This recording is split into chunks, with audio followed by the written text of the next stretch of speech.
In this video, I'm going to show you how to draw inside of Notion. If you find this video helpful, please consider to like this video and subscribe to my channel. In saying that, let's just jump straight into the video. Okay, so Notion doesn't have a built-in freehand drawing tool, but you can easily add drawings using Notion's integrations such as Miro or even Excalibur. Now, what we can do is open up a place where you want to start drawing. So I'm going to go ahead and open up this.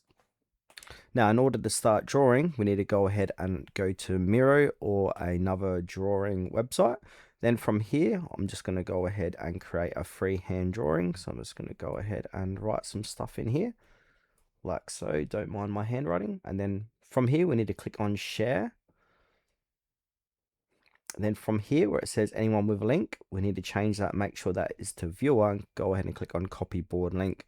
And then we're going to add this as an embed over here. So I'm going to go ahead and click on /embed, click on embeds, and then paste in that link here, click on embed link, and then your drawing should appear inside of here.